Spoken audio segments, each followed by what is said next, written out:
You're listening to NGSC Sports Radio. Hear us live on NGSCSports.com, where you can get awesome analysis for all things sport. Or check out our podcasts on iHeartRadio, Spreaker, iTunes, TuneIn, and much more. For our latest videos, head to NGSC Sports YouTube channel. Follow us on Twitter at NGSC Sports and like us on Facebook. NGSC Sports. We never stop.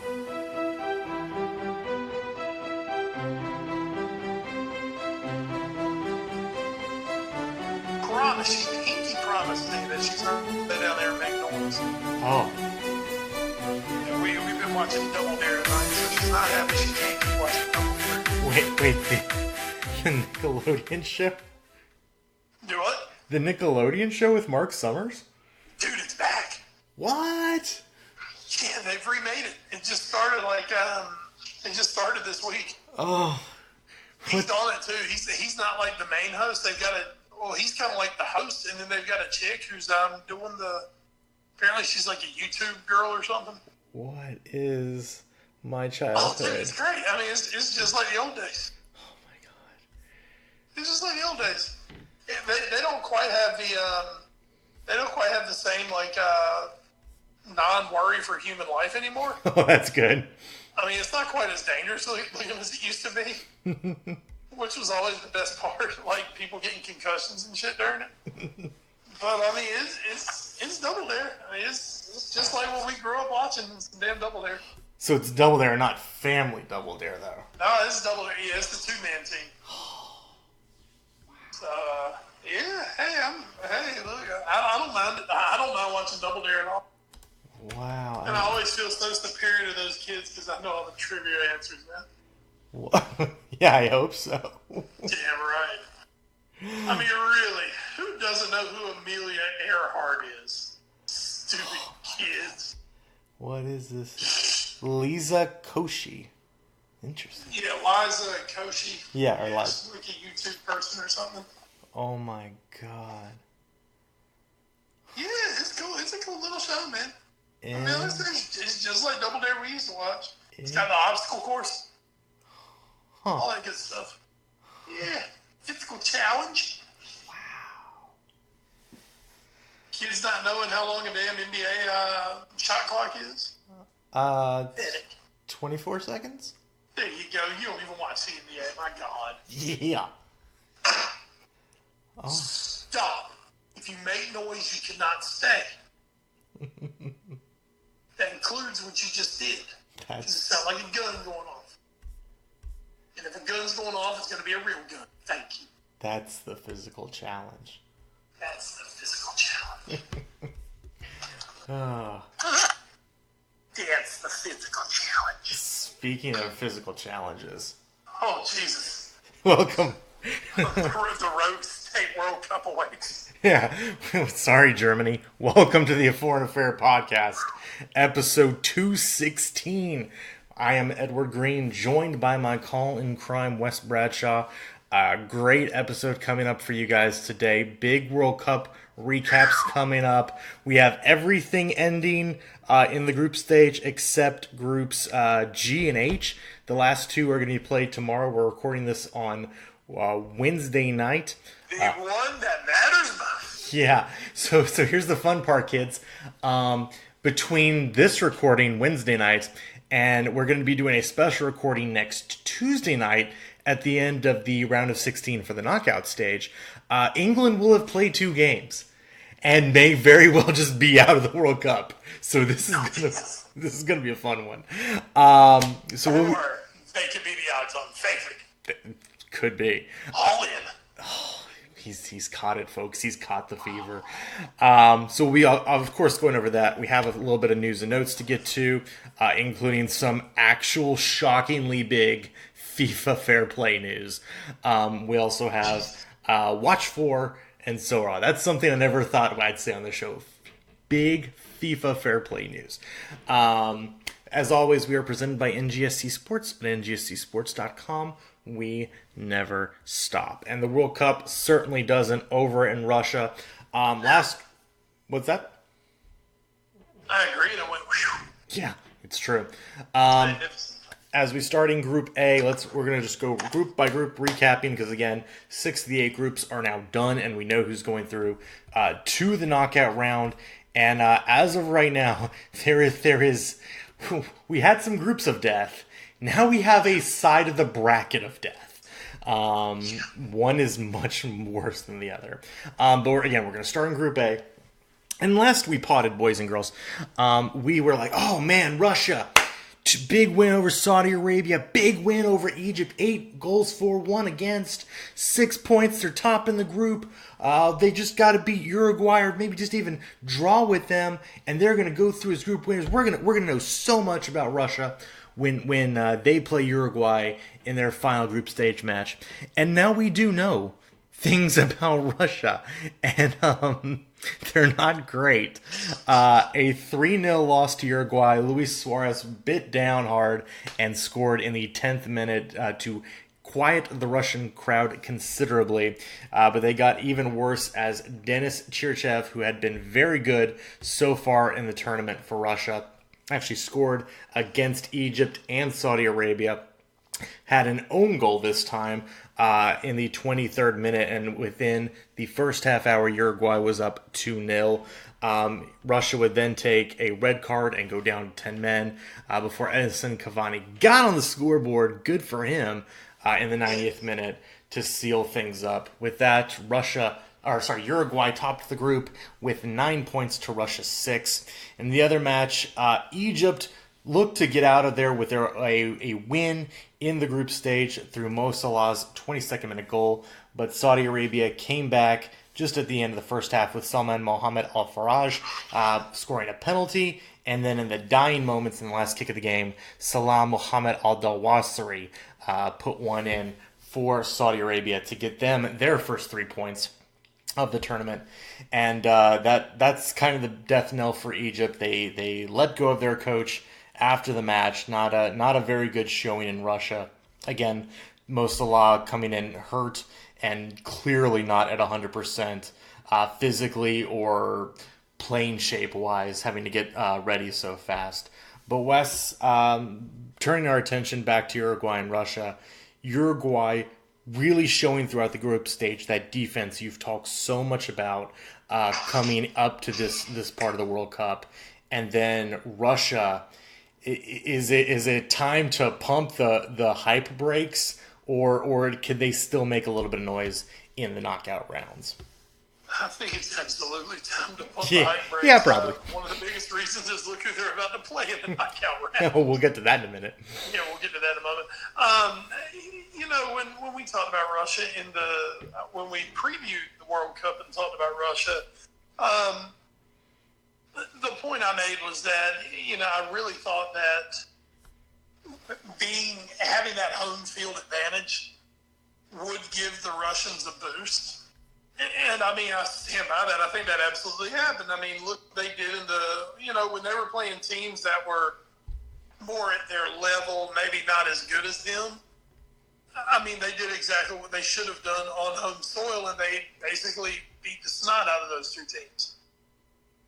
And that's what they're supposed to do. Now, the fact is, Uruguay is just better than they are. Oh, yeah, absolutely. And they're about to run into a team that's just better than they are, too. So I expect them to be done pretty quick. But you know what? The Russians, they do what host countries do. They get out of the group stage, and they get into the knockout round. So, you know what? They've done exactly what they should have done in this tournament. I mean, I would just say at the end of the day, it's a success for Vladimir Putin's prize men. He loves his men. Yeah, absolutely. You mentioned, I think, last week, talking about South Africa and how they didn't even advance from the group stage in 2010. So certainly, and this was even a team where up till Mo Salah got hurt, I thought Egypt might even be able to pip them and take second place in this group over them. So again, to get out of this group and to, again, beat Saudi Arabia and Egypt as decisively as they did, that does say something good about them. But clearly, they are a notch below teams like Uruguay and the team they'll be facing in the knockout stage. Yeah. I mean, they beat who they were supposed to beat. Yeah. And they're losing to who they're supposed to lose to, and I expect that to continue. But once again, I mean, that's a successful tournament, you know? Yeah. I mean, hey, we can't all be heavyweights. Yeah. So any thoughts on Uruguay going forward? This is the first match in the tournament that they've scored multiple goals. And for them, they unfortunately, as much as we're joking about Russia's next opponent, their reward unfortunately is going into the side of the bracket of death. But still, the way some of these teams are playing, and if their offense is getting going now, as we head into the knockout round, this could be a very dangerous Uruguayan side. Well, it is, and I mean, you know, that said, this is kind of what we predicted for them. Mm-hmm. I mean, if you go back to our official predictions, you know, we had them at this point playing who they're playing, and I mean, you know, we had them going through. Mm-hmm. So, I mean, I feel pretty good about Uruguay at this point. I mean, I feel solid for them. They're quietly doing what they were supposed to. In a tournament where teams have, especially big teams, have been stumbling left and right in this group stage, Uruguay comes out of their group without conceding a goal in 3 matches. So very impressive. Some teams that did stumble can be found at Group B. And this was one I said before the tournament started. I said it. I think Iran can get out of this group. I really did. And damn it, I was about a foot away from being right. I was so close. Yeah, you were about a foot away from just having the call of the tournament, because when you said it, I thought you were damn crazy. I didn't believe in Portugal enough, and I was impressed from what I saw from Iran back in 2014. I was impressed what they had done in qualifying. I really think this is a good Iranian side, and unfortunately, they did have a little bit of fortune early in the tournament when they got the late winner against Morocco on an own goal, but their luck ran out against Spain and Portugal. Again, very close matches. They lose 1-0 to Spain, as we covered last week through Diego Costa's goal. And then this week, they draw Portugal 1-1. Ricardo Quaresma with the goal in the first half for Portugal. Iran gets a very late penalty from Karim and Sarafard, scoring in the 93rd minute. And then just 60 seconds later, Iran misses a near point-blank opportunity into the side netting that would have given them the win and would have sent them through over Portugal into the knockout stage. Actually, I believe they would have won the group. They would have won Group B. And that is also in a little bit to Spain not being able to beat Morocco. 2-2, the final there. Isco and Iago... And having to pull it back twice. Yeah, Iago Aspas having to respond to Moroccan goals. Aspas with the goal in the 91st minute, which actually would have allowed Portugal to win the group. So I ran very close to going through with that. I believe Spain would have still owned the tiebreaker against Iran, so it wouldn't have mattered if they had lost without Iran also picking up the victory. But, I mean, Wes, these are Portugal and Spain, two of the stronger teams in the tournament. They took care of business in this knockout stage, but only barely. And as for Iran, along with one or two other teams in this tournament, at least up to this point, they are tough luck third place finishers, but can absolutely go home with hands held high. Absolutely. You know, the Iranians, they defend resolutely. Mm-hmm. I mean, they're not a team that really scare you on the attack or really even the counterattack for that much. But they defend their asses off. And they kind of got into this tournament. They were taking their little chances when they got them. Mm-hmm. They didn't have many. They didn't create very. But you could tell they were well drilled. They were well coached. And at the end of the day, it would have been kind of cool to see that team go through. Mm-hmm. That's it. The way this tournament has worked out, I think the teams who deserve to go through have been going through. Sure. And at the end of the day, I'm going to tell you, I've been less impressed with Spain than Portugal. Yeah, from and where... I say that for the reason that we know who Portugal are. Yeah.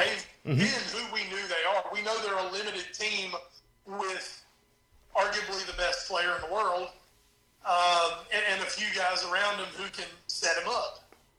And that's exactly what they've been, where, on the other hand, Spain, the firing of Lapitalia 2 days before the tournament, it looks like it is, I wouldn't say it's thrown them into a complete tailspin, because they did get out of the group. They did, quote, win the group. Mm-hmm.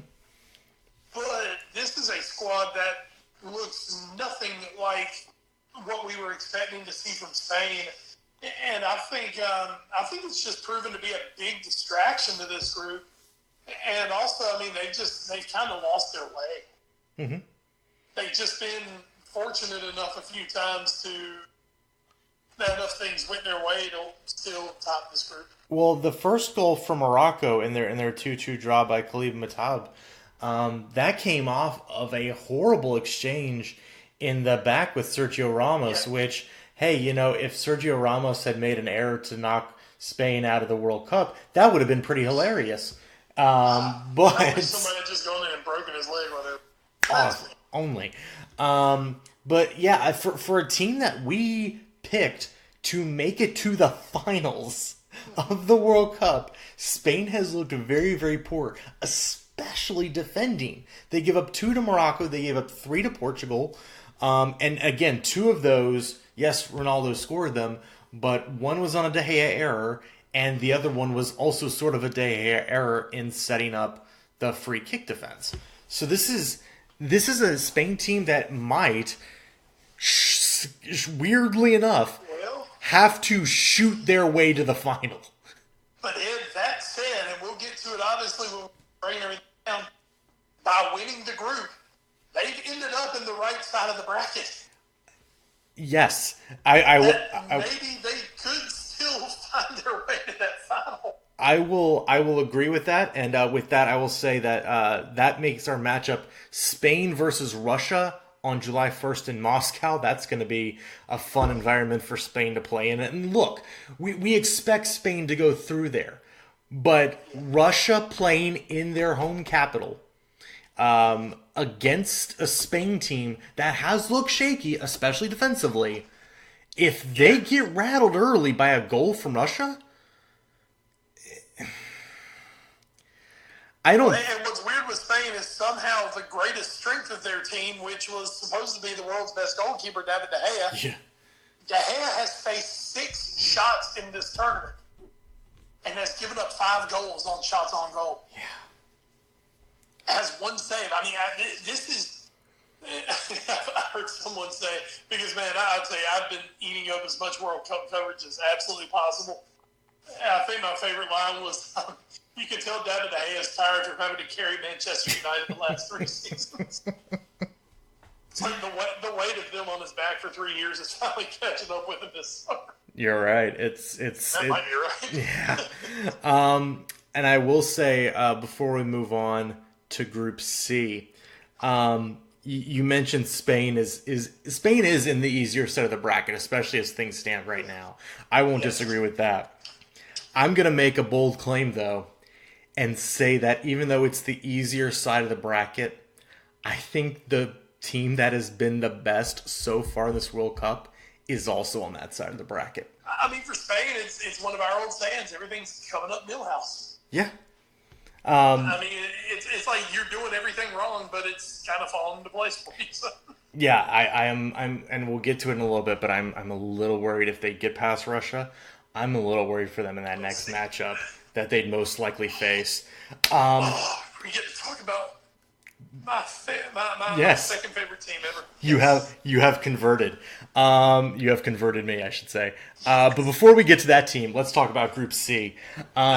Because for the first no fun to talk about. For the first time this tournament, in 32 matches, I get to say one of my favorite lines from our Premier League coverage. Denmark 0-0 with France. It happened. Let's move on. That's about all there is to say about. That's about all there is to say about France in this whole tournament so far. Yes, and I will say, watching that match, Stu Holden is now my spirit animal, apparently, because he was saying what I was thinking. With 10 minutes to go, I believe John Strong was his partner on the call, and John Strong said, 10 minutes to go here in Moscow, and I believe Stu Holden said, that's about 5 minutes too long.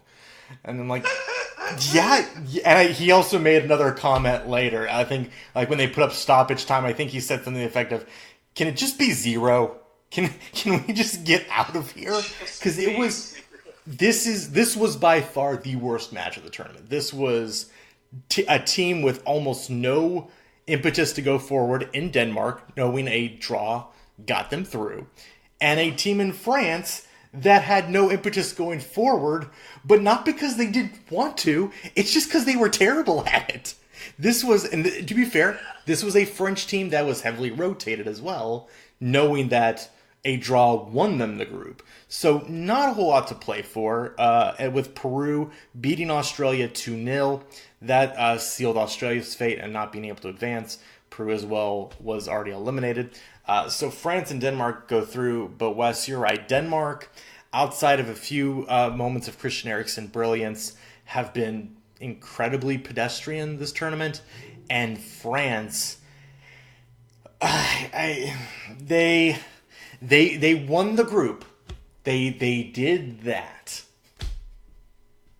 My thing with France, we have no. This tournament started basically 2 weeks ago. Mm-hmm. We still know nothing more.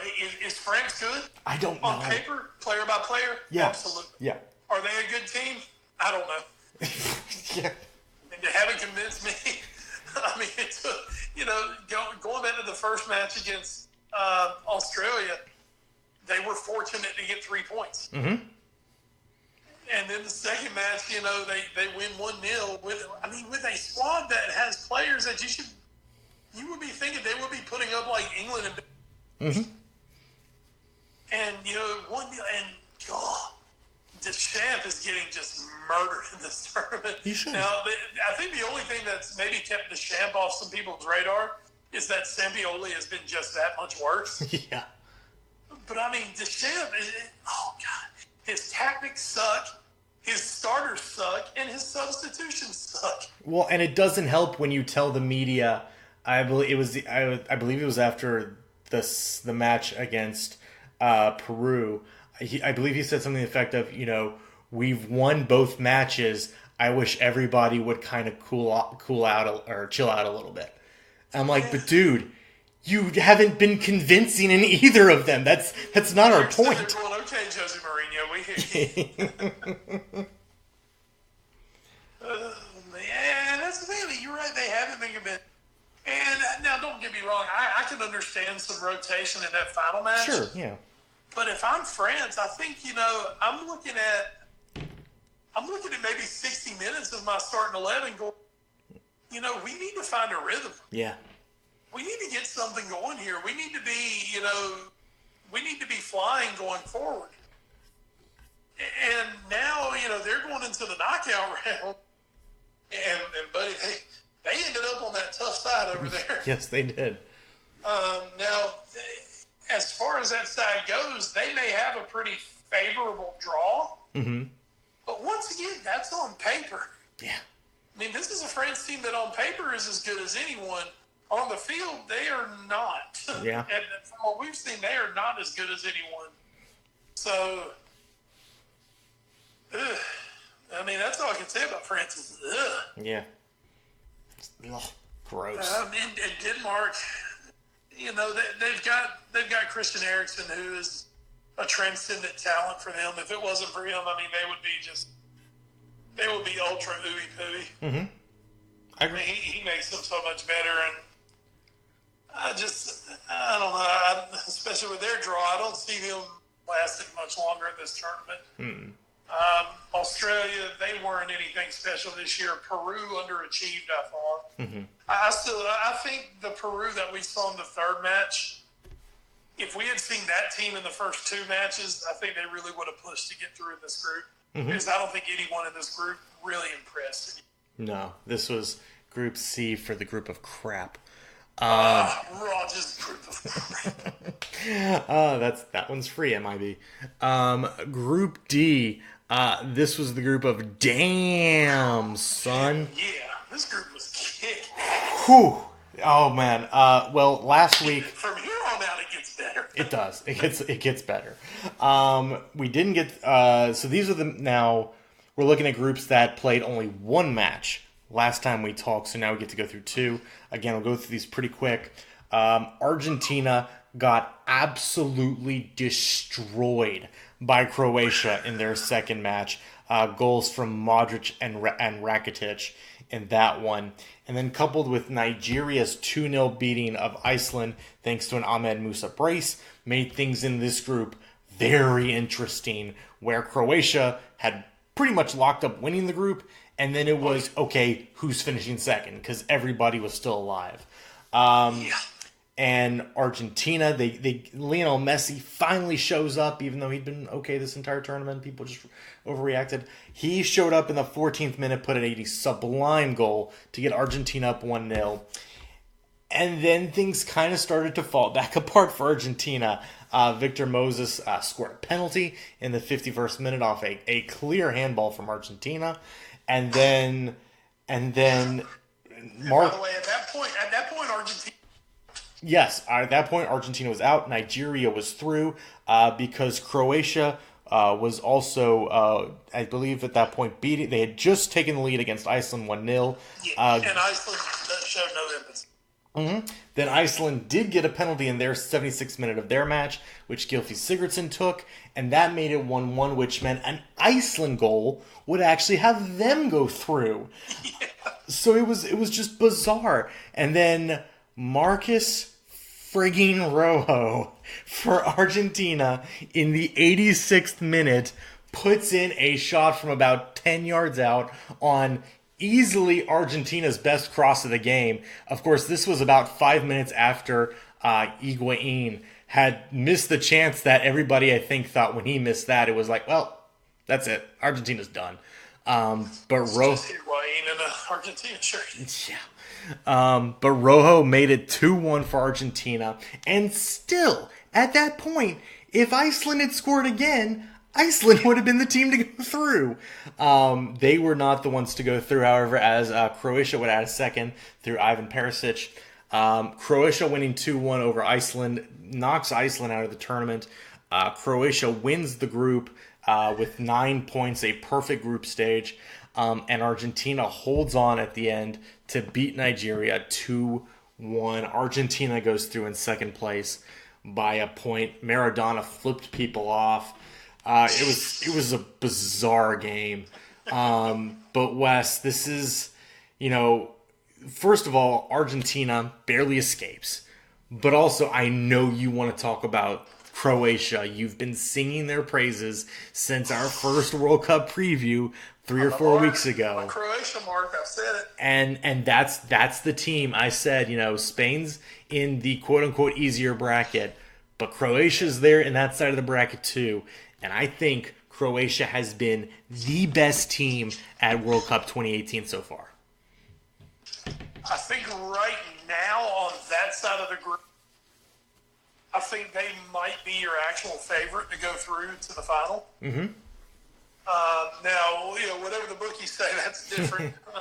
But just from what we've seen on the field, and this is, of course, not knowing where England or Belgium are going to end up yet. Sure.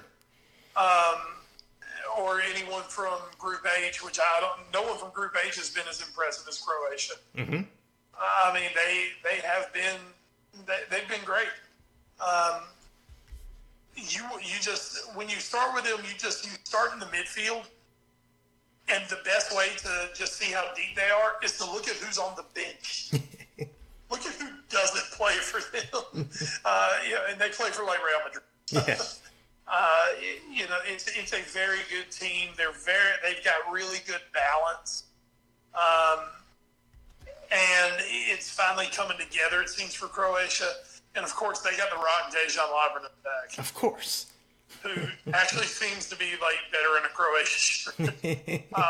But that said, hey, we gotta give Lovren props, man. Ever since Virgil van Dijk came in, this has been a different guy at the back. So, but Croatia are playing just spectacularly. Not much more to say about them. Argentina, Jesus God. We could easily probably do a full podcast just on Argentina. Yeah. Throw it out to Rojo.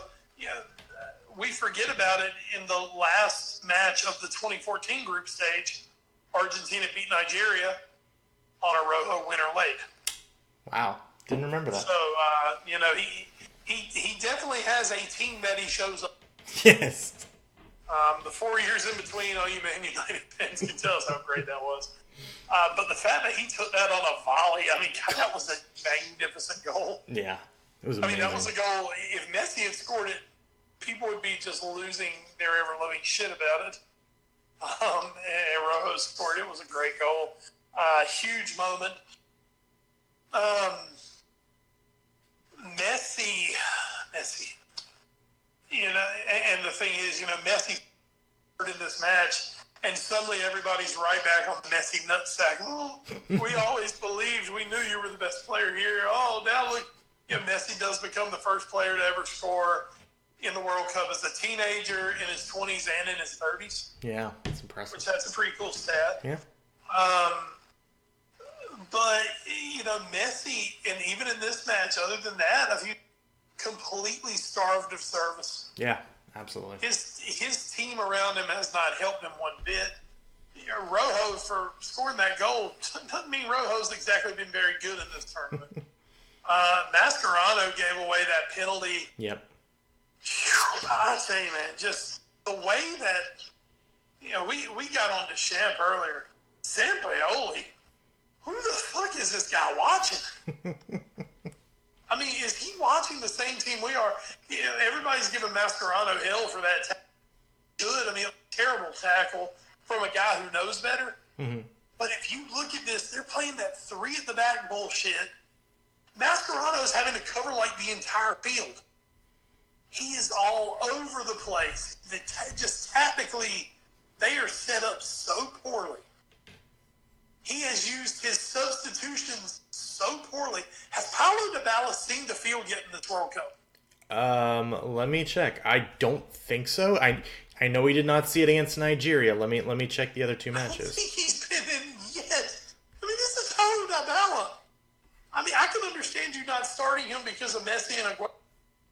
What the fuck? What is this blind loyalty to Higuain that every time manager seems to have? Higuain is one of the worst fucking international players I've ever seen. It's not good. He's terrible. And you've got a guy, and I'm not saying Dybala's the be-all, end-all. There's a reason he's not playing much. Dybala can do more than damn Higuain at this point. The substitutions have been terrible. The timing's been terrible. Man, Argentina, you saw the Banega pass that set up Messi was just perfect. Yeah, that was great. And you just see what happens when someone gives the guy a chance. Yeah. Give Messi a chance to actually score, and he seems like he doesn't. Penalty kicks notwithstanding. Yeah. But Argentina, they're there. You could almost say, well, they don't deserve to be there, but at the same time, if they don't deserve to be there, who does? Because Nigeria absolutely shot themselves in the foot twice in this tournament. Yeah, and Iceland nearly could have made it through again with the goal against Croatia after the Sigurdsson penalty, but they just didn't have enough to really. Iceland got a lot of love and deservedly so. Mm-hmm. But I still think one of Iceland's biggest pluses in the Euros was the fact that no one thought they could do shit. Mm-hmm. And here, I don't think anyone was surprised by Iceland. Well, maybe Argentina. Yeah. Well, and that's the other thing. Like, also, this was, and I think this is kind of the one we had pegged at the start of the tournament. This was probably the group of death. I mean, for Iceland to get put in this group, I mean, if Iceland gets put into, I don't know, like Group H instead of Poland, maybe they go through. There's a couple other, groups that, maybe if they're in Group A, maybe they go through. But this group was just so tough. Nigeria is a team that looked very good. And even, as I think we said last week, and people have been saying through the tournament, this is a team that was really built for 2022 and already looks really good. They showed us a lot. Yeah, and they draw with Argentina with, 1-1 in the beginning. With all their foibles, they still have one of the two best players in the world. And then Croatia has just been phenomenal. So this was a very tough group for Iceland. And combined with what you're saying, not being able to sneak up on people, this was going to be a very tough ask for Iceland to get out. And they were a goal away with 10 minutes to play, plus including stoppage time.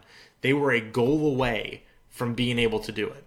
Like, they came, again, just like Iran, they came very close to being able to do it, but they couldn't quite finish it off.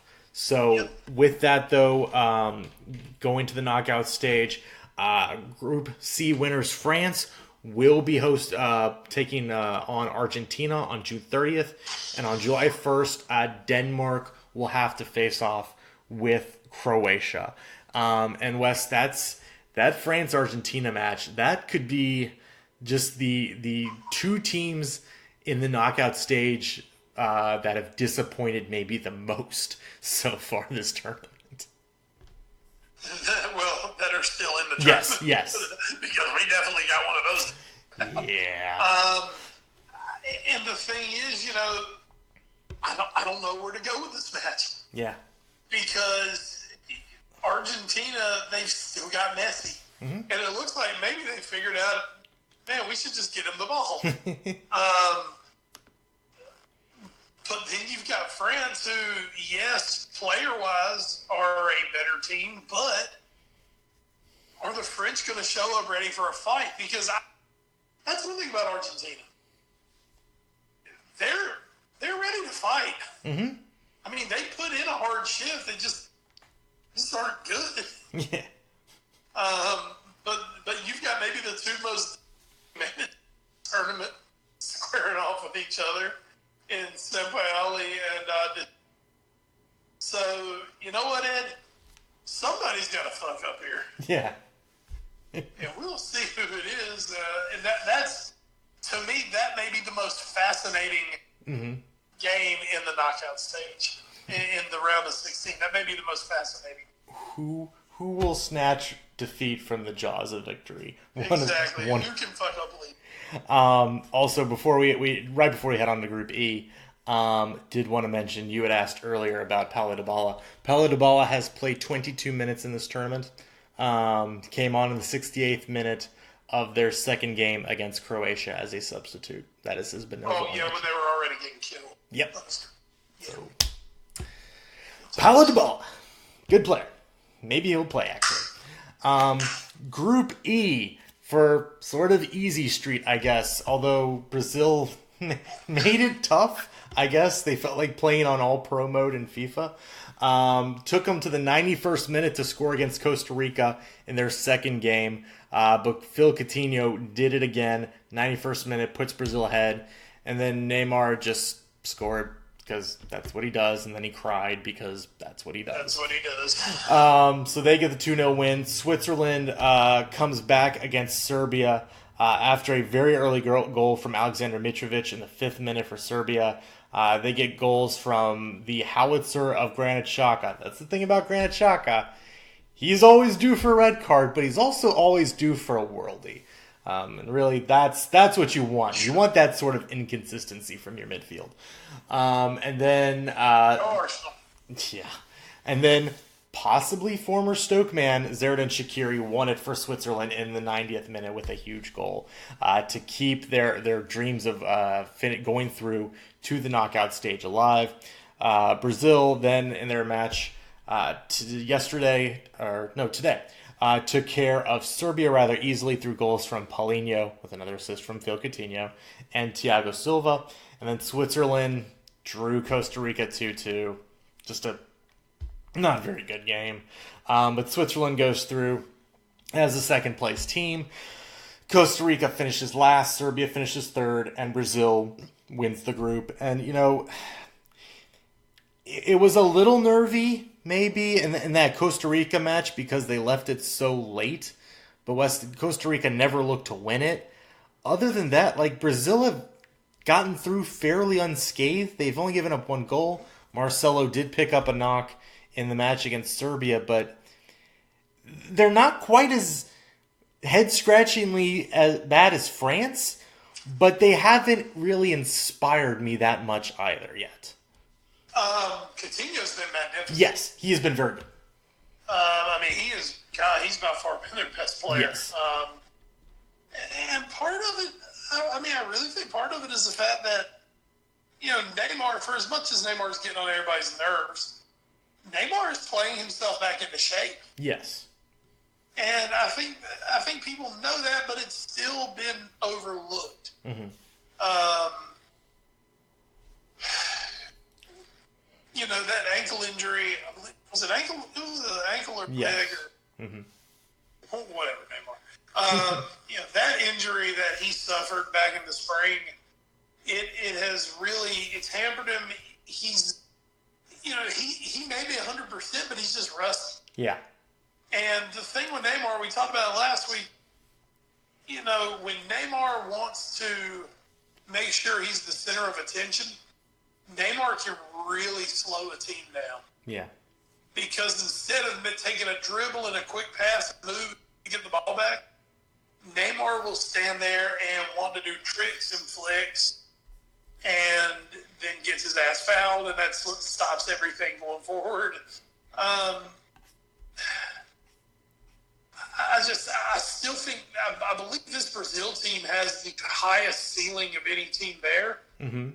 And part of that comes from the fact that, they've been able to still win matches when not hitting their highest gear. They've still been able to win matches and still do it somewhat convincingly. Now, that said, I don't think anything in the group other than Switzerland really gave them any issue. Mm-hmm. And they're deserving group winners. I still think they're the best team in this tournament. And I still think Brazil's a team that can round themselves into form better than a France. Because I think with France, it's a mentality issue. With Brazil, I think it's been the integrating of Neymar and Neymar trying to get himself back into the kind of shape that he needs to be. Mm-hmm. As for Switzerland, they finished second in the group. That's what we figured would happen. Really, really fun second match against Serbia, which had some background things to it because there are a few players on that Switzerland team, including the two goal scorers, who are of Albanian descent. Yes. That being Shaqiri and Xhaka, and a few other ones. And, of course, if you really, really want to find out some really fun geopolitical shit, the stuff that I crave in these World Cups, you go and check out the history between Serbia, Yugoslavia, Albania, those areas, and there is definitely some tension. And it just seemed like when Xhaka and Shaqiri scored, it was almost like that meant more to them. Mm-hmm. It was fantastic to see. It was a really cool moment. And I think that's the most fire that I've seen Switzerland play with in this tournament. And the thing is, I don't think they can just summon it whenever they want. And I think that's what makes them really dangerous, is being able to take it to that next level. But I don't think they can just get there whenever they want to. It's almost like they need something to push them. Mm-hmm. And that's what's going to hurt them here in the knockout round, I think. Yep, and we'll find out now who they're matched up with. It's probably not who you thought it was going to be, and not even the other one you thought it was going to be. Group F for fuck everything. So we take it back to the game 2. Mexico. Let's talk about last week. Mexico. Yep, Mexico was. They were celebrating. It was all good. They get a 2-1 win over South Korea. That wasn't even as close as that scoreline indicates. A late Son Heung-min's goal really saved South Korea's blushes in that match to even make it 2-1. Luckily for Mexico, at this point, no team has ever not made it to the second round. Mm-hmm. They're fine, right? Yeah, and hey, they were almost locked in. Sweden took a 1-0 lead over Germany in their match. Then Marco Reus scores, and you're like, okay, it's 1-1. Sweden still very much has the advantage. And you're thinking, what the hell's wrong with Germany? And then Toni Kroos saves them in the 95th minute, and so they win 2-1 on a free kick. And you're like, okay, Germany's good. The first game was... Yeah, it was a blip. It took them a game and a half, but they have finally arrived. Everything's gonna be okay. They just gotta beat South Korea, and they're through. Easy peasy. Because everybody's beat South Korea so far. Yeah, exactly. So Mexico, they're like 6 points. Sweden and Germany have 3. All we have to do is get a result against Sweden. We're gonna win the group. All good. Sweden had other ideas to start with. They put 3 in the second half up against Mexico. And really, what do we like to say, Wes? Could have had 5. Sweden absolutely destroyed Mexico in this match. Just a very... For a team that looked to just win the group in a fairly tough group, just looked pitiful out there against Sweden. In the first, Mexico were extremely dangerous. Mexico missed many opportunities in that first half. Mm-hmm. Mexico should have had the lead at halftime. Mm-hmm. And then who knows what happens? But then, oh my God, the second half happened, and there was basically 50 minutes of chaos in this group.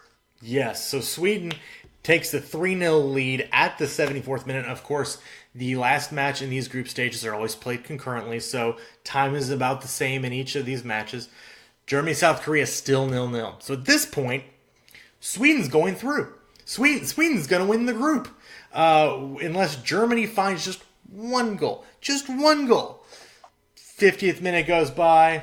60 minutes go by. 70 minutes go by.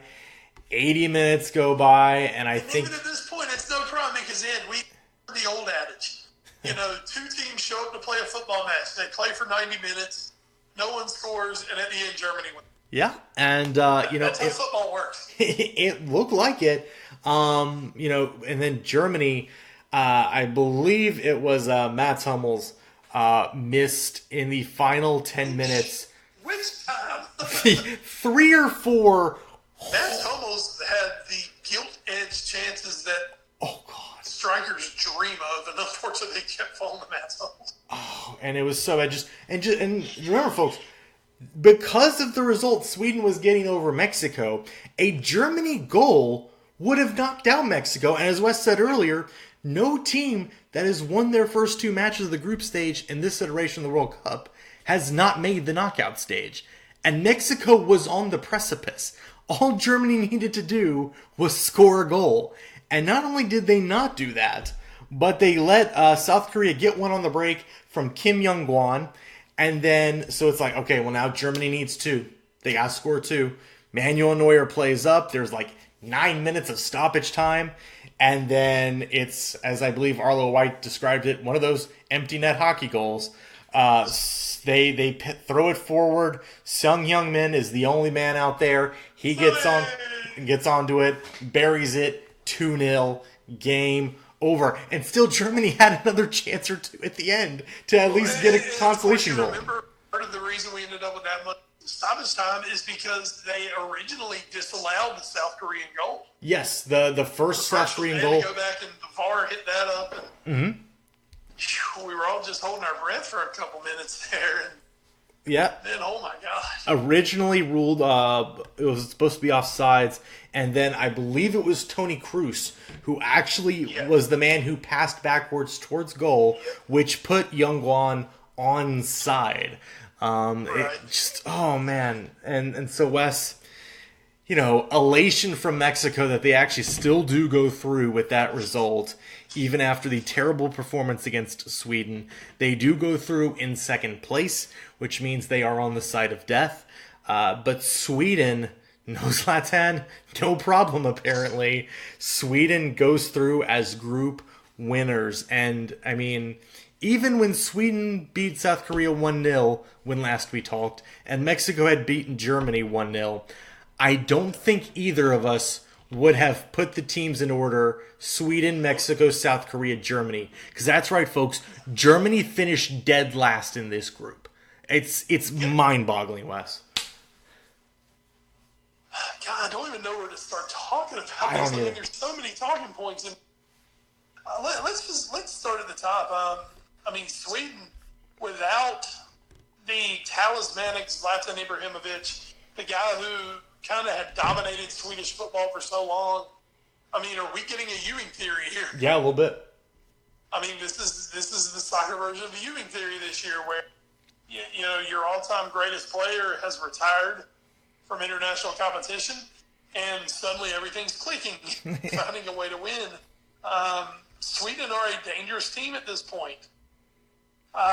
Mexico. Let me go into my Mexican commentator voice, because, God, I love listening to those guys. Chucky Lozano, and Carlos Villa, and Chicharito, and the Little Prince. Yeah. I love listening to them. Guillermo Ochoa. I mean, Mexico, through 2 matches and a half, were so freaking impressive. Mm-hmm. And then they just fell apart the second half. And you've got to wonder now, you know, they had every chance to end up on that good side of the bracket, and now they end up with, spoiler, they end up with Brazil. Yes, they did. I mean, the one freaking team you don't want to see is Brazil. And that's where they end up. And it's almost like this whole Mexican run, this whole feel-good factor that Mexico brought, due to a shit 45 minutes, has all gone to crap. And it's like, okay, we know where this story ends now. But I mean, Mexico, man, God, you know, hate them or love them as the U.S., they have been so fun to watch. Mm-hmm. I mean, they're entertaining. They play an entertaining brand of football. They've kind of got this maverick kind of renegade feel to them, which is cool to see. You know, they've got the great announcer. We love I mean, we love that, man. It's so much fun to listen to. And now you're sitting here like, oh shit! Now look what they get. You know, one slip up and look what they end up. Mm-hmm. South Korea played for pride today. Mm-hmm. And you could see it when they scored those 2 goals. You could see it on their faces how much it meant to them. Yeah. Oh yeah, and I also think they were playing for the fact that, you know, South Koreans eat free in Mexico for like the next 6 months. Yeah. I think some of my favorite crowd reaction videos were the fact that in Mexico City, like the South Korean consulate was being carried on their shoulders through the streets of Mexico City. I mean, that's magnificent. It does not get better than that. That is one of the reasons why this is why we love it. It's one of those moments. It's like this is why this is great moment. You know, South Koreans and Mexicans are like BFFs now for at least the next 4 years. And then we come to the team that was the second favorite in the tournament, 4-1 going in. Number 1 in the FIFA rankings. We know we don't. Oh yeah, really... those FIFA rankings mean so much, right, Poland? Yeah, we'll talk about that. Sure. You know, as you said, number 1 in the FIFA rankings. The defending World Cup champion, last year's Confederations Cup champions. Germany picked the absolute worst possible time to suddenly get really old and no longer listen to their manager. Yeah. And it all happened in the last 2 weeks. You know, people who threw a fit about, why didn't you take Leroy Sané? And them say, oh, we didn't need Leroy Sané. Man, you know what they really needed in this tournament was some pace. Yeah. You know a really fast guy? Oh, yeah, that's Leroy Sané, who would have been perfect. Who, turns out, would have been perfect for what the Germans wanted to do. Leroy Sané is actually German for Landon Donovan. I don't know if you know that. Except he's young and vibrant. Yes. And good. Joachim Löw, decided like a week before the tournament to start changing what he does. And man, I mean, he's right there. You know, Sampioli and Deschamps are getting killed. Jurgen Löw's right there with him. Yeah, he's done, right? He's fired. He's done. Well, that's the thing now. See, here's the problem in Germany. Hey, he's contracted through 2020. Now, contracts are the toilet paper you can use on it. We understand that in this world. But the problem for Germany is there's no one else who really wants the job. Which is weird to think about, but at the same time, you know, when he's been there for 12 years, they've had fantastic success. He's won a World Cup. I think any other manager would have already had his walking papers, but he has that World Cup in his back pocket. Mm-hmm. And like I said, the fact that there are no high-profile managers who are like, oh, God, Germany job. You know, Löw is one of those guys who he's never proved himself at club level. Right. I mean, he just, you know, for whatever U.S. fans think about Jurgen Klinsmann basically Butch Davis, Joachim Löw. He left him like so freaking loaded it wasn't funny. So I guess that makes Jurgen Löw the Larry Coker of world football. Sure. Yeah. Larry Coker usually smells his balls. Oh, Larry Coker. Yeah, Larry Coker scratches his nuts and then smells it. That's everybody's favorite thing ever, by the way. Oh, man. But, you know, this is a German team that, you know, they become the third straight defending champion to be bounced in the knockout round, or in the group round. And one thing I think that kind of happens, and especially happened here with Jurgen Löw, is I think when you go and you win big with a certain group of players, you kind of become like beholden to that group of players. Mm-hmm. And where Germany probably needed to go in and do some surgery on that squad, it was, I mean, obviously there were a few differences because, you know, old guys retire and some young guys come up. But I think Löw, he stuck too much with that 2014 squad. Mm-hmm. Where he should have taken a Leroy Sané. And the interesting thing is, you mentioned it, like, Spain kind of did the same thing 4 years ago. Exactly. And Italy did it before that. Yep. You know, and I understand it's this catch-22 situation where, you know, you're looking at guys like, well, shit, obviously they're good because they won the World Cup. You know, we got to take these guys. And then your other side of the thing is, you know, if he had taken a younger squad and they'd gone out, then he's getting slaughtered for, oh my God, what's your problem? Why didn't you take Mats Hummels? Why didn't you take Jerome Boateng? Who, by the way, may have been the worst player in this tournament. Yeah, not very good. Oh my God, Boateng was terrible. You know, there's a reason that Bayern Munich looked so off it this year. I mean, it's kind of interesting. Bayern Munich did not look like Bayern Munich of old in Germany. Mm-hmm. A lot of Munich players there. But in the end, as we are right to do, this is completely Mesut Ozil's fault. Of course. Because he's horrible. Terrible. On a personal level and a professional level. He's just horrible. Ignore the perfect cross he had to set up Mats Hummels for what would have been a match-winning header. Totally ignore that. Instead of using his head, Mats Hummels decided to use his shoulder. Yeah. Just still Ozil's fault. But, you know, I mean, to me, Ozil not, not that we can really scapegoat it. We will, because that's what we do. Of course. It's kind of our gimmick. But Ozil, to me, kind of embodies this German team. Yeah, in a lot of ways. He's a guy who has performed so well in the past, but over the last few years, even especially at club level, has not been at his best. Mm-hmm. But yet, it's like, well, he's a Jurgen Low guy, and he's going. And there just seem to be a few too many of those guys this year. I mean, this is a German squad that I don't expect Germany to stay down. Mm-hmm. I mean, just when you look at the Federations Cup team. A lot of those guys were not in this tournament, and they were fantastic. And they're young and they're up and coming.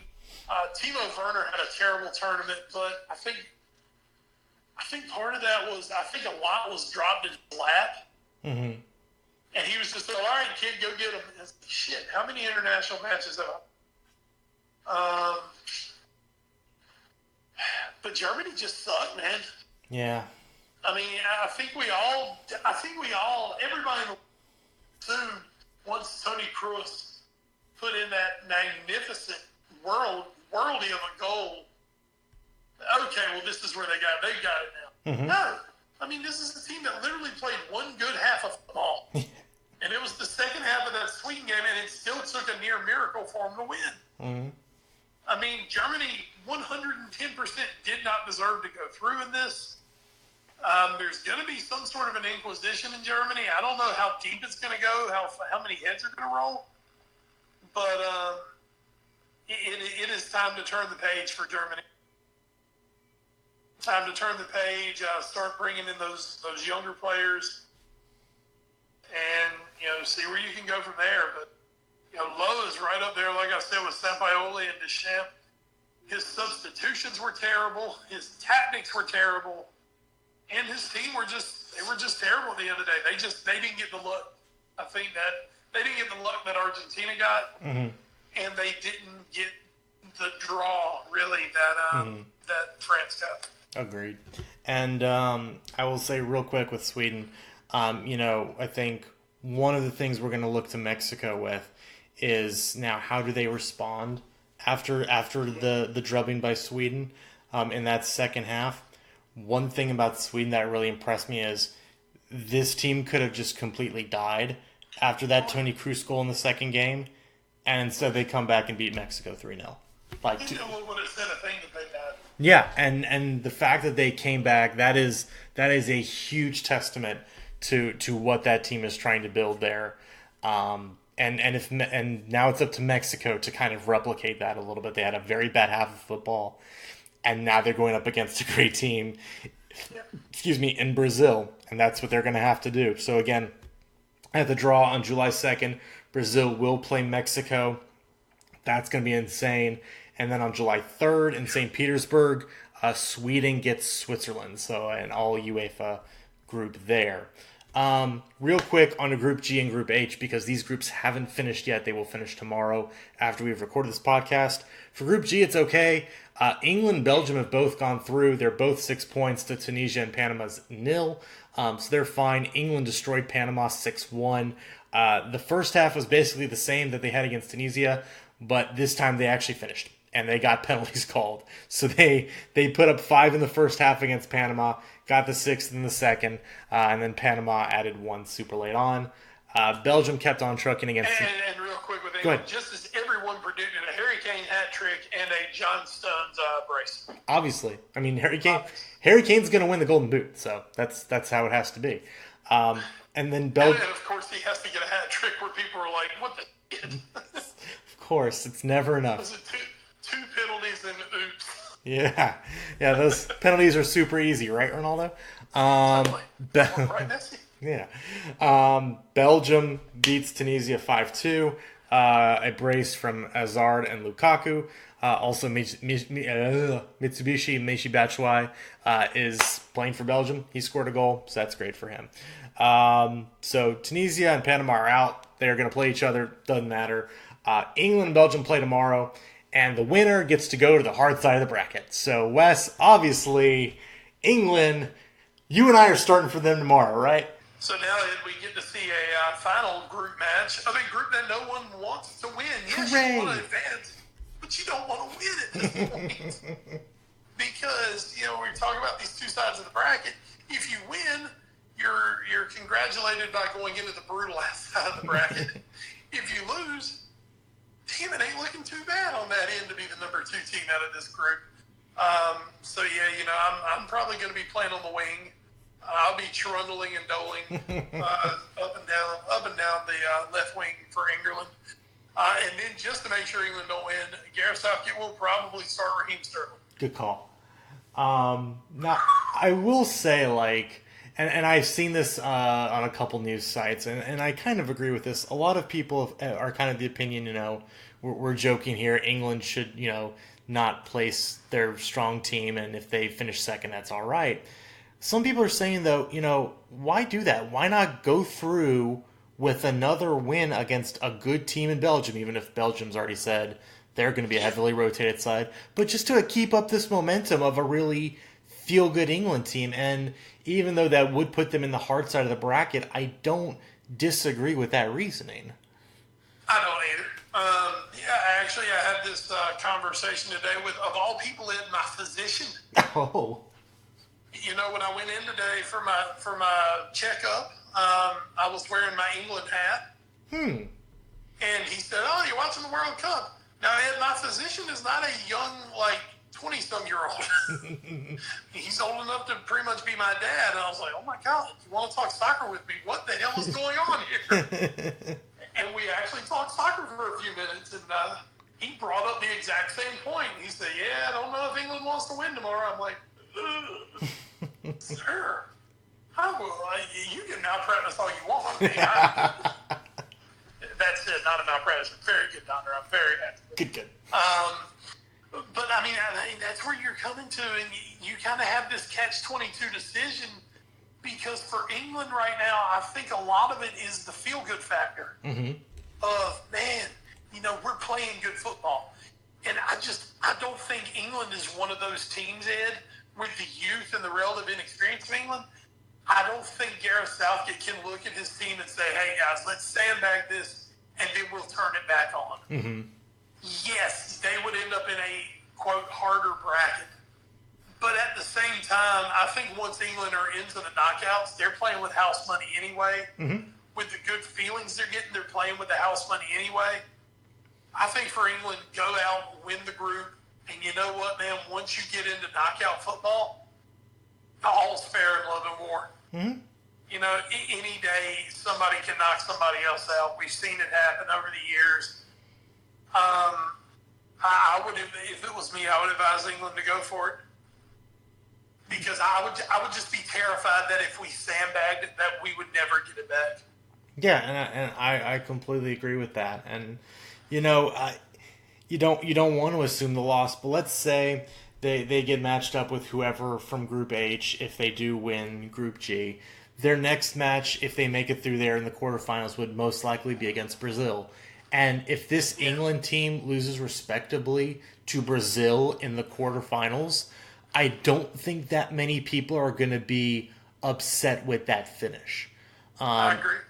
It would suck in the moment, but it would not be a horrible end to this tournament, especially with the amount of negativity I think that surrounded the initial roster release with a lot of people. So I think I'm with you. You're going to have to play these teams eventually, and, you might get through easier on the other side of the bracket. At some point, you're going to have to beat a good team. And the thing is, that said, if you end up second in that bracket, let's assume that Japan goes ahead and finishes out Group H. You get Japan, and then you get the winner of Switzerland, Sweden. Yeah. Which, as England, you got to feel with those two that you are right on par with them at least. Now, you might not beat them, but at the same time, I think you look at those two and you're like, hey, this is our level right here. We could beat Sweden, and damn, then suddenly England could end up in the semifinal. Yeah. And it could either be against a Spain team that has not been convincing, or a Croatia team that obviously has not been to that level.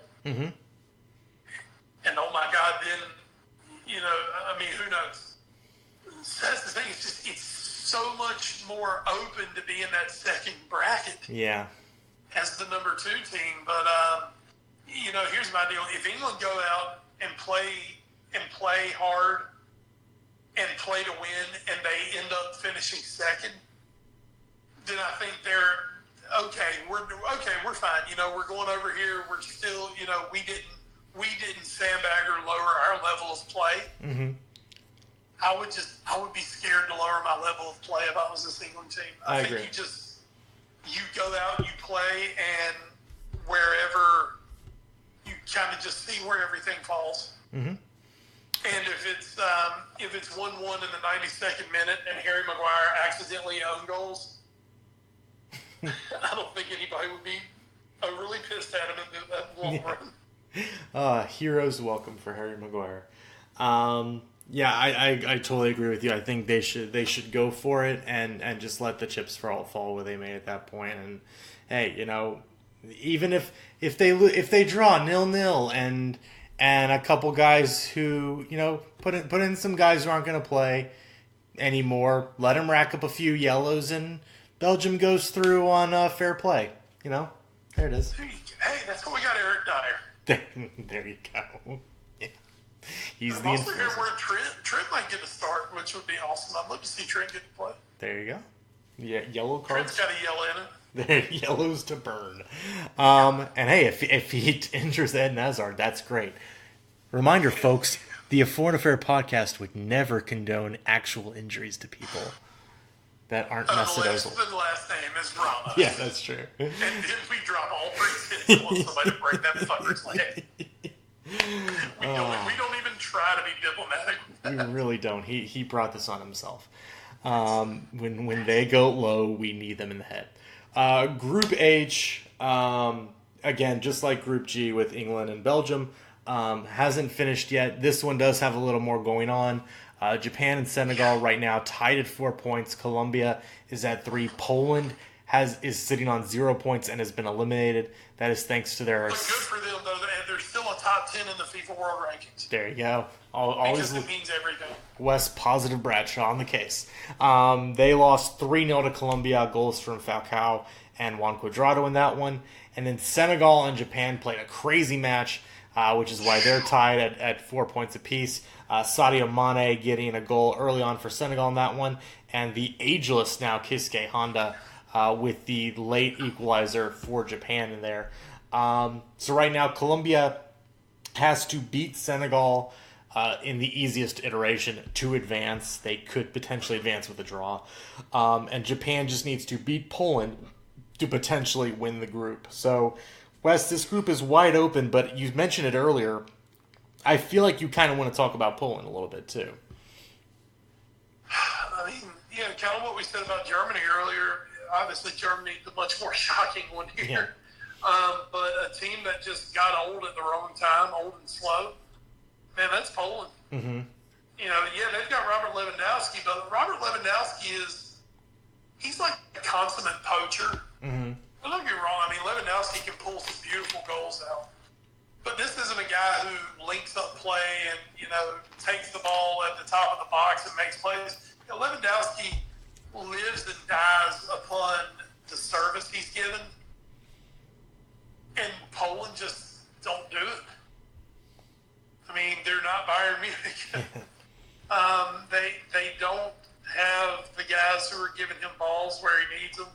He's been wholly ineffective in this tournament. And it's one of those things where if he's not going, they're not going. Mm-hmm. And that's just what it's been. I mean, they've been pretty pathetic. Just luckily for them, I mean, they're Poland and not that many people really give a damn. Mm-hmm. And it's a group where you don't have one of those big sexy teams in it. Mm-hmm. So this has somewhat been like an overlooked group, even though the matches have been great. I mean, that Senegal Japan match was one of the best ones I've watched in the tournament. Mm-hmm. And now, the Senegal and Japan are sitting there kind of as your top two right now. but Colombia still feel like the most dangerous team. Sure, yeah. Even after they lost that first match. You know, to me, there's a different feeling about Colombia than there was Germany after losing the first, winning the second. Mm-hmm. Because Colombia came out and played good football. They dominated. Mm-hmm. Where Germany, it took like that late worldly to get them through. You know, you feel really good about Colombia coming out and winning. So it kind of looks like, and with the way Poland have played, I mean, Japan look like they're going to be the favorite to win that match. Mm-hmm. So if Japan comes 1 and Colombia 2, once again, when you start looking at that bracket, I almost think, you know, on paper, you would rather play Japan than Colombia. Sure. So once again, there's another plus to finish second in Group G. But I mean, with this group, it's been exciting. This is kind of the only group that matters as we watch the matches tomorrow. Mm-hmm. So I expect it to be an interesting run up to the final because I think Senegal. I think a lot of people are already writing Senegal off. I'm not doing that, man. I mean, they've got some players, and you know they're led by Mane. You know what Mane can do. Score goals. So yeah, we'll see. I'm excited. I'm excited. Yes, I'm excited to watch England, Belgium, but just as a whole for a group, I'm really excited about the first round of games tomorrow. Yeah, it's going to be so much fun. Group H looks like it might deliver the same kind of drama that Germany's group delivered just about a day ago. So again, knockout stage schedule for what we have right now. June 30th is France, Argentina, and Uruguay, Portugal. July 1st, Spain, Russia, and Croatia, Denmark. July 2nd is Brazil, Mexico, as well as the winner of Group G and the runner-up of Group H. And then July 3rd is Sweden, Switzerland, and the winner of Group H with the runner-up of Group G. And then again, we are going to be doing a podcast the night of the end of July 3rd after the round of 16 is done. So we'll recap that round as well as preview the quarterfinals and the semifinals coming up. Right. So, I mean, this has been a crazy tournament. This has been an awesome tournament, by the way. yeah, it's been really, really good Just so throwing far. that in there. It's been an awesome tournament. We've already had more penalties, I think, than any tournament ever. Yeah. And we're finally into we're not even quite into the knockouts yet. Mm-hmm. There's been over 100 goals already. There's been 1-0. Yeah. And as we said, it was a France-Denmark match that didn't really matter. Mm-hmm. I mean, it's been great. It has been great. It has delivered. The Rogue Nation World Cup I think it's been fantastic so far.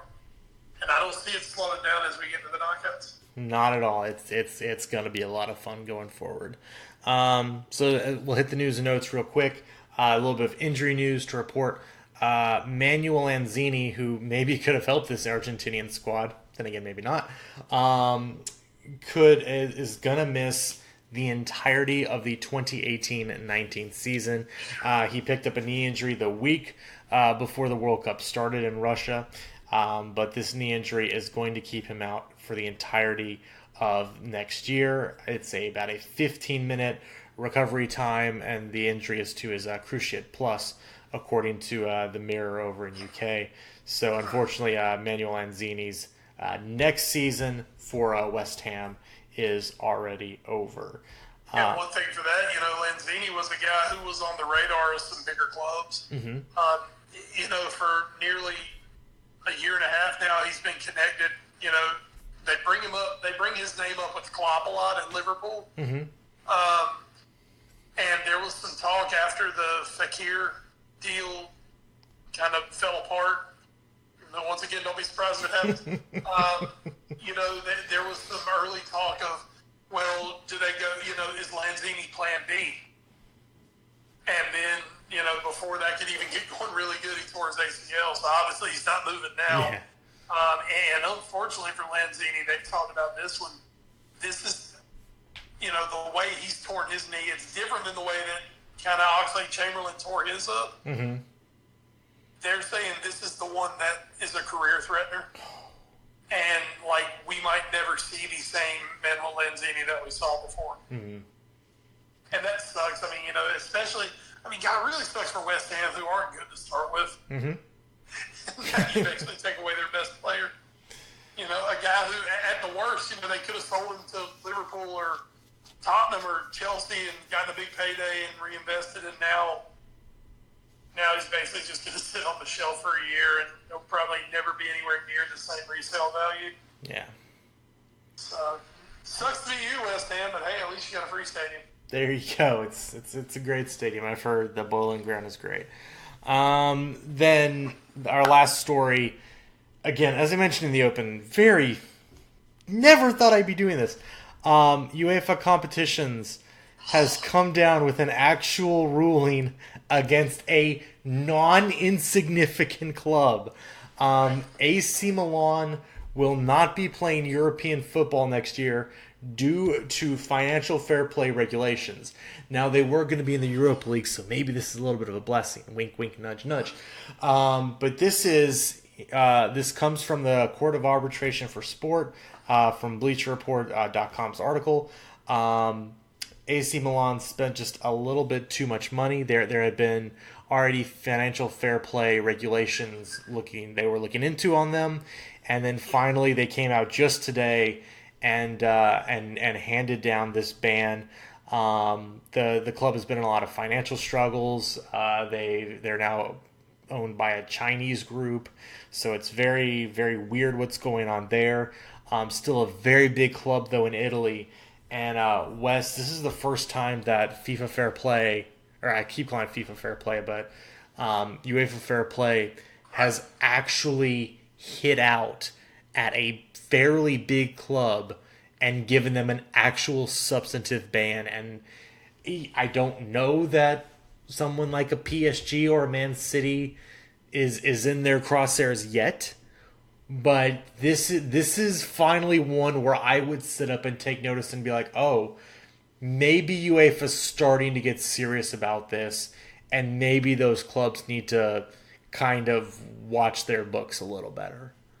Well, it's like you said, it's the first significant club, and you've got AC Milan, 7-time European champions, one of the big names of Italian football. Now that's it. They were in Europa.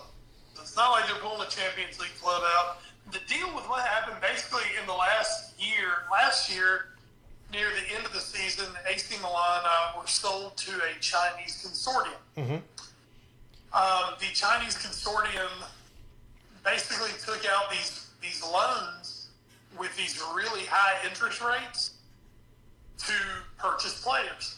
They spent somewhere around 250 million euros last summer on new players. The big one that everyone remembers, of course, being Leonardo Bonucci from Juventus.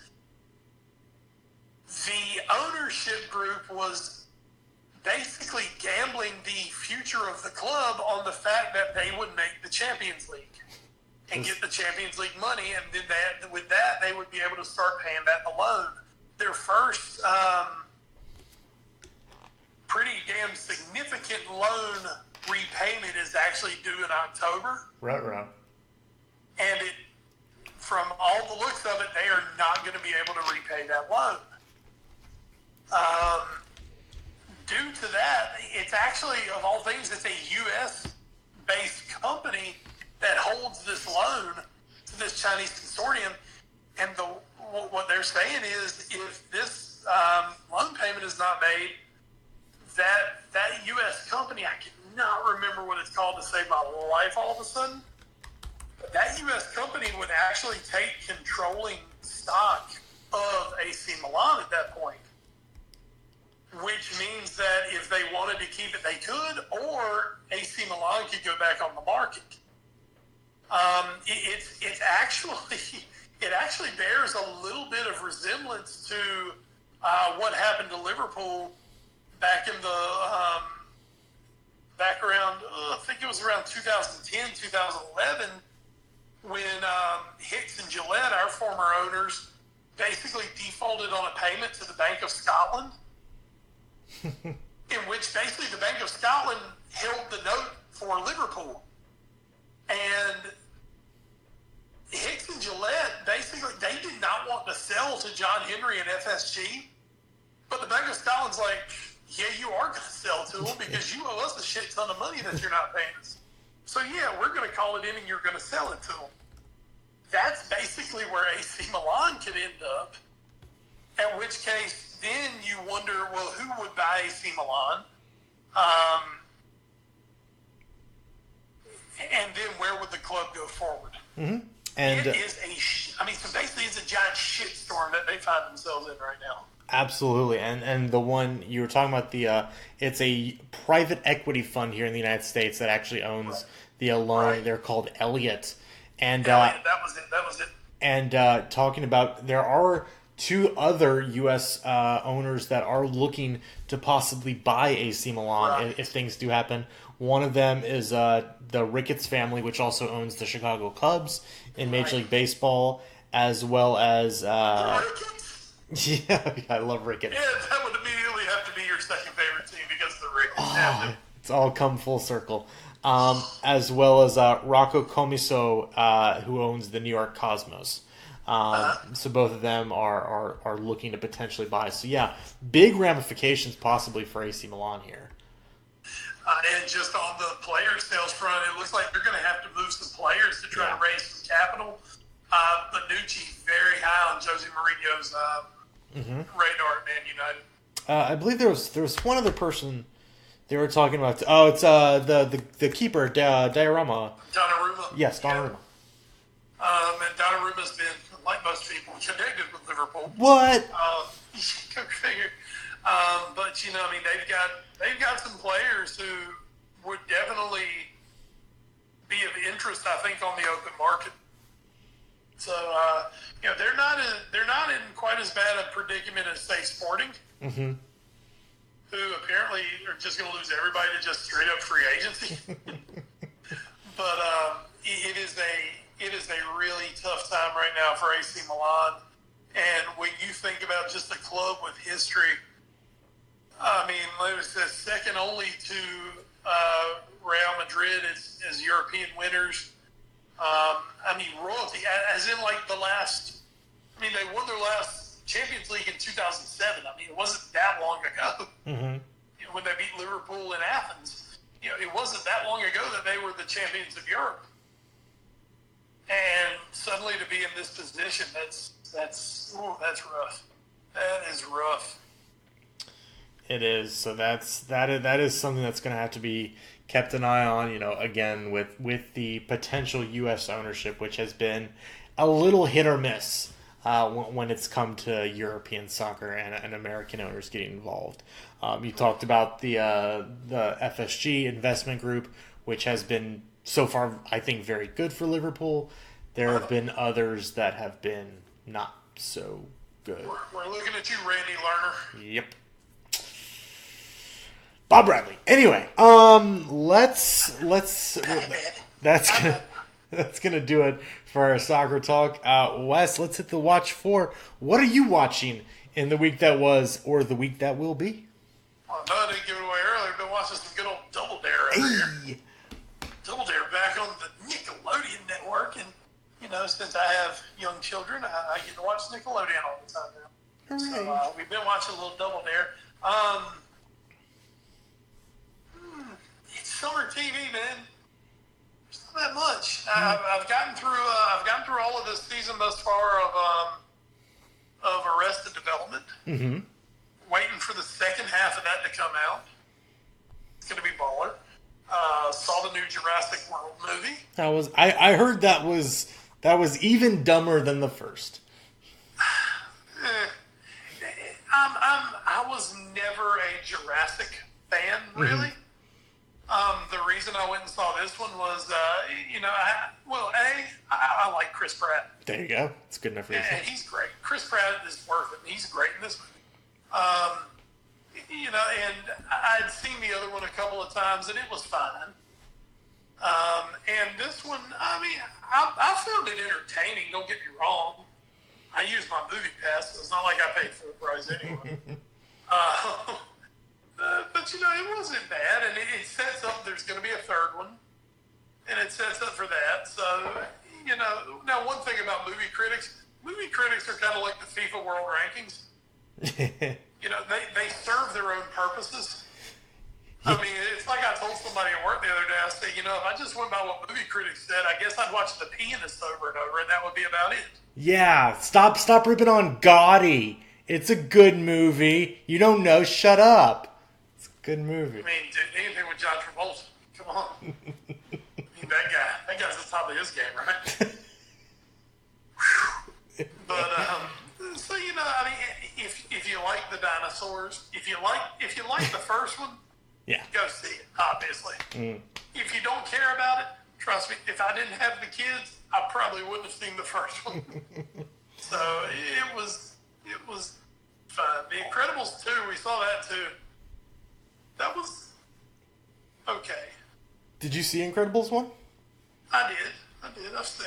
Once again, I have a 6-year-old. Yeah. And now a 12-year-old, or a 13-year-old, so, the Incredibles 1 was out damn 10 years ago, so he's seen it a dozen times too. So, yes, I've sat through the Incredibles 1 quite a few times. Incredibles 1 better than Incredibles 2, but Incredibles 2, not bad. Okay. I haven't actually seen either one, so.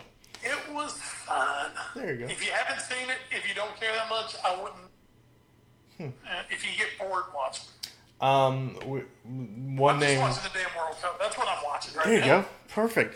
One name technical producer Jackie and I have actually talked about seeing the movie Tag, which has Hawkeye, Jeremy Renner, John Hamm. This is Borat? Yes. The guy from... Hannibal Buress? Yes, Hannibal Buress, and then the guy from New Girl, who I don't really remember what his name is. But yeah, it looks like a good cast, and it looks pretty funny, and it's based on a true story, so probably a good movie. I'm planning if I get some free time to go see it. All right. Like I said, I have the movie pass, so I pay $10 a month to see as many movies as I want, so I might as well. There you go, Movie Pass. Not a sponsor of the Foreign Fair podcast, but you could be. We also we've really talked about a whole lot, but coming up next week, the Marvel movie everyone has been waiting to see this year, Ant-Man and the Wasp. Not because we really want to see Ant-Man, even though he's pretty all right, and it's Paul Rudd, so that's awesome. But I think we just really want to see it because after Infinity War, we're like, wait, when does this movie take place? When? Yeah, have you seen anything about it? Because I've seen how the timeline runs. I have not. All I have seen are the little random trailers they've put out. Okay. From what I've read, this takes place 2 years after the events of Civil War. Okay. Okay? And you're going to go through there. And also, from what I understand, there are 2 post-credit scenes, or there are 2 I did hear that. and a post-credit scene. Yes. And they are direct correlation to Infinity War. Okay. Well then. So, I can't wait to have this super feel-good, fun, robbery. I mean, this is a very fun. Yeah, and it's gonna be this awesome movie, and then in the mid-credits scene, Hope Van Dyne fades away. It's gonna be great. Yeah, I mean, so I'm super interested to see what happens. That comes out the 6th. Yes, next Friday. Yeah, I think we might try to go see. We're going to be in the mountains next week, so try to go. I think me and the boy may have to make our see that one. Go back to town. And if you don't want to go, you know what? Go by my damn self. Won't be the first time. There you go. That's how I saw Spider-Man the first time. By the way, I saw Infinity War twice. I actually want to look this up real quick because I heard it on a podcast today and I never actually verified it. I believe we might have. Yes, we do have the name of the next Spider-Man movie because Tom Holland can't keep a damn secret to save his fucking life. Yeah, he fucked up and apparently told us the name of the movie. Because he's great. I love him so much. Yeah, he is great. It's going to be Spider-Man Far From Home, which, interesting connotation with that and the way Infinity War ended. So, and that's the thing. I mean, right now, everything that's coming out, you're just like, what's this do with Infinity War? What's this got to do with Infinity War? What about Infinity War? Yes. I mean, we know that Captain Marvel coming out is going to be the one after Ant-Man and Wasp, and the one directly preceding whatever Infinity War 2 is going to be. And we know that's actually supposed to take place like in the 90s. Yeah. Mm-hmm. So, and I would figure that there would be a post-credit scene that ties that into Infinity War. I mean, we're getting way out there right now. Yeah. Because, oh my God, it's more fun just to guess about that than actually talk about a lot of regular shit going on.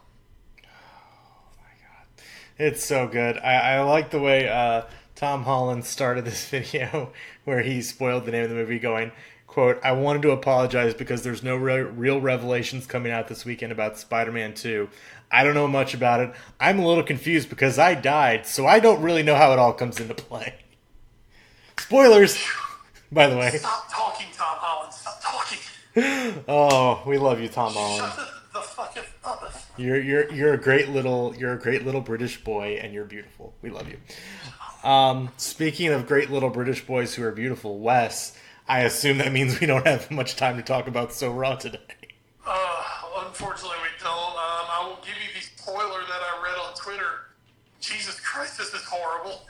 Oh boy. First, like I said, between World Cup and it's actually my week off, and I think I've worked more than normal.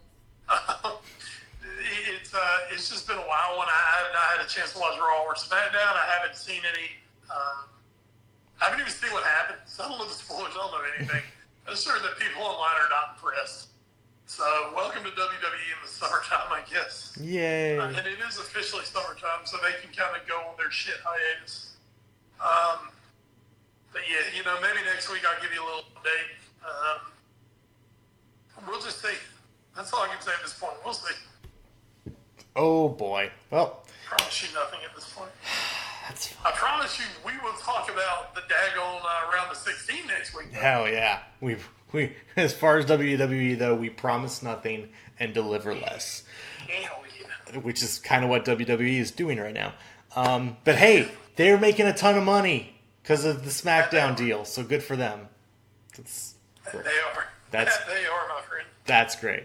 Well, a team is going to make a ton of money from this World Cup, as are all the sponsors, and so that's great. And Telemundo did really well with Mexico not going out in the round in the group stage, so they were sweating bullets there at the end. But we'll be talking. They're going to get a huge number for that Brazil match. Yeah, that Brazil-Mexico match is going to be straight fire, as the kids would say. And we'll be talking about that and all the other knockout round matches on next week's pod. Again, we're going to record on Tuesday, the night of Tuesday, July 3rd. I'm actually going to try to have it out Wednesday, July 4th, so you will have some July 4th potting to listen to while you're barbecuing or in the mountains or just like doing whatever, because it's, a normal day for you.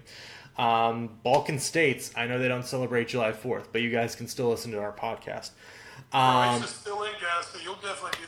There you go. So that's going to do it, though, for this episode of the pod. Once again, we are presented by NGSC Sports at ngscsports.com. We never stop. You can find them on Twitter. You can also find us on Twitter. As a collective, we are at AFA Pod. Wes, you are? I'm at Wes Bradshaw 21. I'm at Edward Green. You can also find us on Facebook, Instagram, and YouTube. YouTube.com/The All New Sports Show is our handle there. All our podcasts go up there as little non-video videos with audio. It's great. Makes perfect sense. You can also email us allnewsportshow@gmail.com.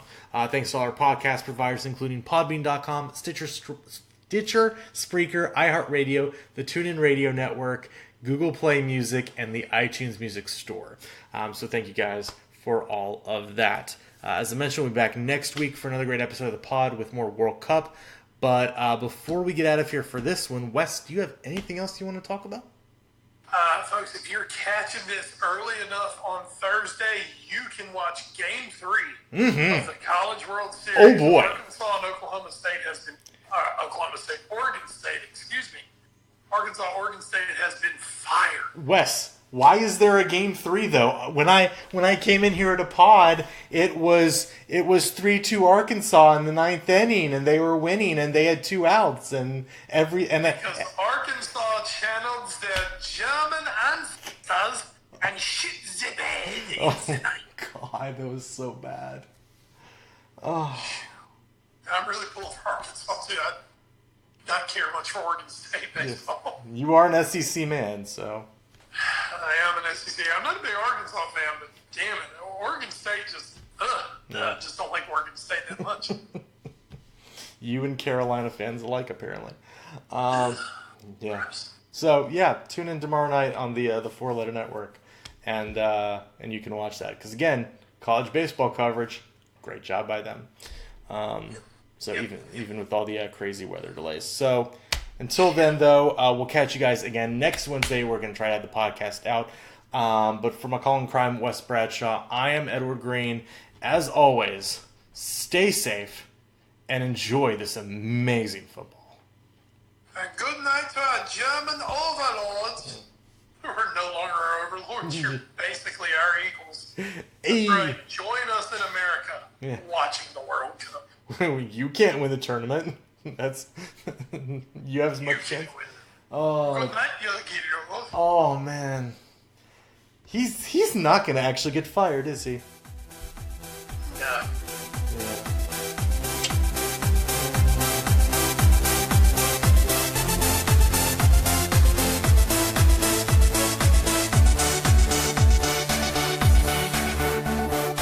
You're listening to NGSC Sports Radio. Hear us live on NGSCSports.com, where you can get awesome analysis for all things sport.